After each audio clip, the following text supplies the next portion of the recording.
Citylink masuk dalam kategori low cost carrier atau bisa disebut LCC. Ini berarti mereka mengutamakan efisien biaya dengan menawarkan harga tiket yang lebih rendah daripada maskapai full service carrier. Layanan yang disediakan cenderung lebih sederhana tanpa banyak tambahan seperti makna atau bagasi gratis, dibandingkan dengan maskapai full service yang menawarkan lebih banyak fasilitas dengan harga tiket yang lebih tinggi. Berikut beberapa karakteristik dari maskapai low cost carrier seperti Citylink. Yang pertama, harga tiket rendah. Citylink menawarkan tiket dengan harga yang lebih murah dibandingkan maskapai full service. Ini seringkali mencakup harga dasar untuk penerbangan tanpa banyak tambah seperti makna, bagasi terdaftar, atau pilihan kursi. Yang kedua, penekanan pada efisien operasional. Untuk menjaga biaya rendah, Citylink melakukan berbagai strategi efisien operasional. Misalnya, mereka dapat menggunakan pesawat dengan konsumsi bahan bakar yang lebih efisien, minimalkan waktu di darat atau penerbangan, atau menggunakan bandara alternatif dengan biaya lebih rendah. Yang ketiga, modal penjual dan distribusi. Citylink sering menggunakan penjual langsung melalui situs web mereka sendiri atau agen perjalanan daring atau bisa disebut online travel agent untuk meminimalkan biaya distribusi. Ini berbeda dengan maskapai full service yang mungkin memiliki jaringan penjual dan distribusi yang lebih luas. Keempat, layanan tertentu dengan biaya tambahan. Seperti kebanyakan maskapai low cost lainnya, Citylink mungkin menawarkan layanan tambahan seperti makanan, bagasi terdaftar, pilihan kursi, atau kelebihan bagasi dengan biaya tambahan. Ini menggunakan penumpang untuk memilih layanan sesuai kebutuhan mereka, yang dapat menambah biaya total perjalanan. Dengan fokus pada efisien biaya dan harga tiket yang kompetitif, Citylink menjadi pilihan populer bagi penumpang yang mencari perjalanan hemat tanpa memerlukan biaya fasilitas tambahan. Hubungan maskapai Citylink dengan IATA. Citylink merupakan anggota IATA. Keanggotaan ini memungkinkan Citylink untuk mengikuti standar global dalam keselamatan, keamanan, dan efisiensi operasional penerbangan. Berikut adalah beberapa hal yang perlu dipahami tentang hubungan Citylink dengan IATA. Yang pertama, keanggotaan dalam IATA. Sebagai anggota IATA, Citylink memiliki akses ke berbagai layanan dan sumber daya yang disediakan oleh organisasi ini. Hal ini mencakup akses ke informasi industri terkini. Yang kedua ada standarisasi dan regulasi. IATA bertanggung jawab untuk menetapkan standar keamanan, keselamatan, dan operasional bagi industri penerbangan global untuk meningkatkan keamanan penerbangan dan efisiensi operasional.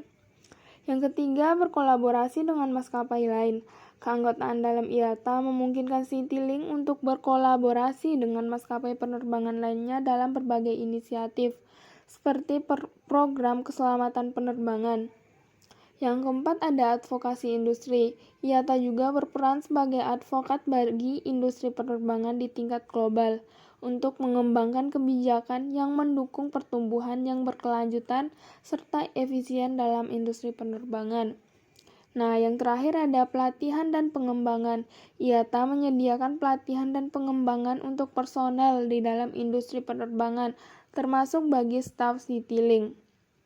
Dengan menjadi anggota IATA, Citylink dapat memanfaatkan jaringan global, standar industri yang diakui secara internasional, dan berbagai sumber daya untuk mendukung pertumbuhan dan keberlanjutan operasionalnya. Keuntungan manajemen jaringan rute Citylink. Yang pertama ada efisiensi operasional. Dengan merancang jaringan rute yang efisien, Citylink dapat mengurangi biaya operasional termasuk biaya bahan bakar dan biaya kru.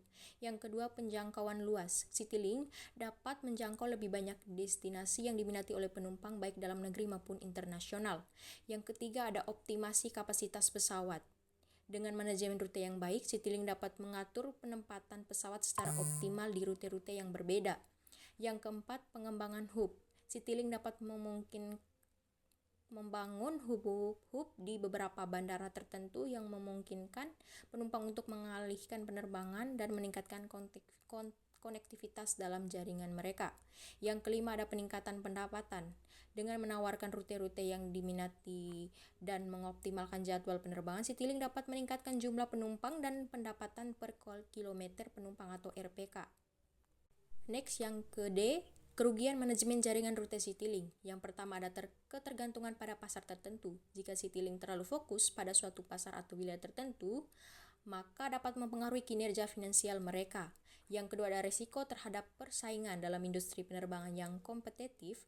Manajemen rute yang tidak dapat mengakibatkan persaingan yang ketat dengan maskapai lain. Yang ketiga ada keterbatasan slot bandara. Di bandara-bandara tersibuk mendapatkan slot waktu penerbangan yang diinginkan bisa menjadi sulit. Yang keempat ada risiko operasional. Merancang jaringan rute yang kompleks juga membawa risiko operasional seperti gangguan jadwal, pemeliharaan pesawat, dan masalah teknis. Yang kelima adalah ketidakpastian regulasi. Perubahan dalam regulasi penerbangan atau kebijakan transportasi bisa mempengaruhi strategi jaringan rute Citylink, memaksa mereka untuk menyesuaikan rencana mereka secara cepat. Manajemen pemasaran yang diterapkan oleh maskapai Citylink. Yang pertama, strategi pemasaran Citylink, yaitu segmentasi pasar. Citylink melakukan segmentasi pasar dengan memfokuskan pada berbagai segmen penumpang seperti wisatawan, pebisnis, dan penumpang yang mencari nilai tambah. Yang kedua ada branding. Citylink mengembangkan citra merek yang kuat sebagai maskapai penerbangan yang ramah kantong dengan pelayanan yang handal. Mereka fokus pada pengalaman pelanggan yang positif dan harga yang kompetitif. Yang ketiga ada pricing strategi. Maskapai ini menggunakan strategi penetapan harga yang dinamis termasuk penawaran spesial, promosi, dan diskon untuk menarik penumpang dan mengisi kapasitas penerbangan. Mereka juga menawarkan berbagai kelas tarif yang sesuai dengan kebutuhan dan preferensi penumpang. Yang keempat ada distribusi. Citylink menggunakan berbagai saluran distribusi untuk menjual tiket penerbangan mereka, termasuk situs web mereka sendiri, agen perjalanan online, serta kantor penjualan dan aplikasi seluler. Yang kelima, ada promosi dan iklan. Untuk meningkatkan kesadaran merek dan menarik lebih banyak penumpang, Citylink aktif dalam melakukan promosi dan iklan melalui berbagai saluran seperti media cetak, media sosial, televisi, dan kampanye pemasaran digital. Yang keenam ada kemitraan dan kerjasama. Citylink menjalin kemitraan dengan berbagai entitas seperti hotel, agen perjalanan, dan penyedia layanan pariwisata untuk menyediakan paket liburan dan penawaran terpadu. Hal ini membantu meningkatkan penjualan tiket dan memperluas jangkauan mereka di pasar. Yang ketujuh ada pengalaman pelanggan.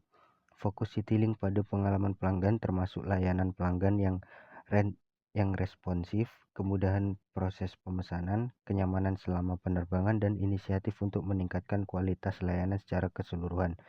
Itulah strategi pemasaran dari Citylink. Selanjutnya ada tantangan dalam manajemen pemasaran Citylink. Yang pertama, persaingan sengit. Di pasar penerbangan yang kompetitif, Citylink harus terus berinovasi dan menyesuaikan strategi pemasaran mereka untuk tetap relevan dan bersaing. Yang kedua ada perubahan regulasi. Kebijakan penerbangan dan regulasi yang berubah dapat mempengaruhi strategi pemasaran dan operasional Citylink. Yang ketiga ada keterbatasan sumber daya. Sumber daya terbatas seperti anggaran pemasaran dan personel dapat membatasi kemampuan Citylink untuk melaksanakan strategi pemasaran yang lebih luas atau intensif. Dengan menerapkan strategi pemasaran yang kokoh dan adaptif, Citylink berupaya untuk memperkuat posisinya di pasar penerbangan Indonesia dan meningkatkan loyalitas pelanggan serta citra merek mereka. Jadi kesimpulannya, Citylink merupakan maskapai penerbangan biaya rendah atau LCC. anak perusahaan Garuda Indonesia yang menawarkan harga tiket terjangkau dan beragam pilihan rute penerbangan domestik dan internasional. Citylink juga mempunyai kelebihan dan kekurangan seperti kelebihan tiket murah dan fasilitas. Secara keseluruhan, Citylink adalah pilihan maskapai penerbangan yang tepat bagi budget traveler yang mencari penerbangan dengan harga terjangkau dan tidak keberatan dengan fasilitas yang terbatas. Come inside of my